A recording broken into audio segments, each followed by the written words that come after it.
कैसे हैं आशीष, कुल मिलाकर पिछले दो ट्रेडिंग सेशंस में अगर आप देखें तो थीम वही बनी हुई है कि टेक्नोलॉजी काउंटर्स में अच्छा खासा जोश बना हुआ है और बाकी ओल्ड इकॉनमी काउंटर्स जूझ रहे हैं कि ब्याज दरों को लेकर क्या स्टांस बनता हुआ दिखाई देगा। कुल मिलाकर कल का जो लेटेस्ट अगर आप ट्रिगर पॉइंट लेंगे तो एक और सत्र जहां पर हमने देखा है नैस्डैक और S&P रिकॉर्ड हाईज पर जाकर टिकते हुए दिखाई दिए हैं और ये एक बड़ा पॉजिटिव है दरअसल आज भारतीय बाजारों के लिए।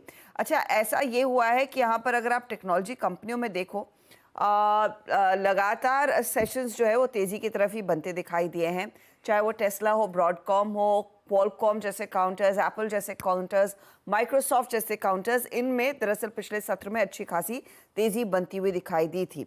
ऑफ कोर्स 4 दिनों की गिरावट के बाद थोड़ा सा डाउ पुल बैक ट्रेड दिखाने लगा है, वो एक पॉजिटिव जरूर है, लेकिन एक स्टॉक जो सबसे बड़ा हीरो है इस पूरी रैली में, स्पेशली टेक्नोलॉजी कंपनियों की रैली में, वो है एनविडिया। अच्छा, एनविडिया के केस में पिछले पूरे हफ्ते धीरे धीरे करके इसकी चाल मजबूती की तरफ ही थी।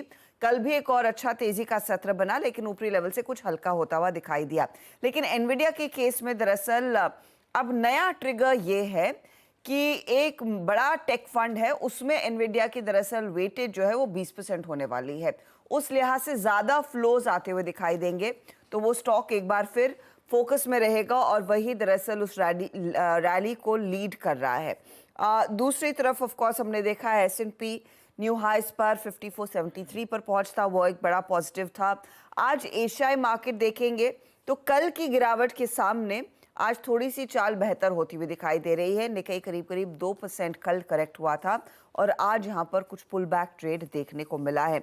लेकिन काफ़ी इंटरेस्टिंग चीज़ें हैं जिस पर आपकी नज़रें होनी चाहिए। एक तो जो चाइना की ईवी कंपनियों के खिलाफ EU ने टैरिफ्स लगाए हैं, उस पर अलग अलग रिएक्शंस आने लगे हैं। बर्कशायर हैथवे, हम सब जानते हैं वॉरेन बफे की कंपनी, उन्होंने दरअसल बिड में अपनी जो वेटेज है वो कुछ कम की है, वो स्टेक कम किया है, तो वहां से बिकवाली आती हुई दिखाई दी है। Retaliatory impact of course China की तरफ से भी हम देख रहे थे कि EU से आने वाली ईवीज पर वो भी एक्शन लेते दिखाई देंगे।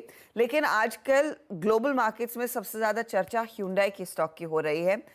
इनफैक्ट वहाँ पर कोरिया के ट्रेड में ह्यूंडई का स्टॉक करीब 2% ऊपर है, इस उम्मीद में कि जब भारतीय यूनिट की लिस्टिंग होगी मुंबई में, ऑफ कोर्स हम सब जानते हैं उसके लिए इन्होंने वो एप्लीकेशंस भर दिए हैं, तो उससे भी बड़ी वैल्यू अनलॉकिंग होती हुई दिखाई देगी, तो वो एक ट्रिगर पॉइंट है जो रेडार पर रहेगा।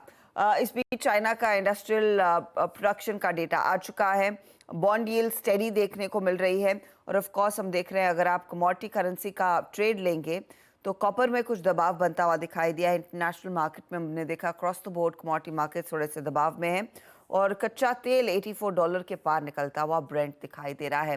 तो ये दरअसल क्यूज हैं, लेकिन क्लियरली टेक्नोलॉजी काउंटर्स ही है जो अभी भी पूरी तरह से कंट्रोल में है ग्लोबल मार्केट्स की रैली में।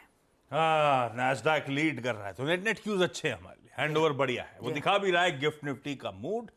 दिखा देता हूँ एशिया कामकाज करता हुआ, पर एशिया ने कल मंडे को भी कामकाज कर रखा है, इसलिए आज देखेंगे सुबह सुबह तो कुछ समझ में नहीं आएगा, लेकिन जो भी है इस समय के सुबह के एशियन मार्केट्स के ट्रेड भी अपडेट ले लीजिएगा। लेकिन हमें 2 दिन के उनका भी कामकाज कल जो हुआ था वो भी डाइजेस्ट करना है। आज सुबह तो खैर सब जगह अच्छा है क्योंकि कल यूएस का हैंडओवर बहुत बढ़िया है। खैर चलिए भाई, अब एक काम करा जाए, वीरू को दिखाइए यार एक्सटेंडेड वीकेंड के बाद कैसा रहा भाई वीकेंड।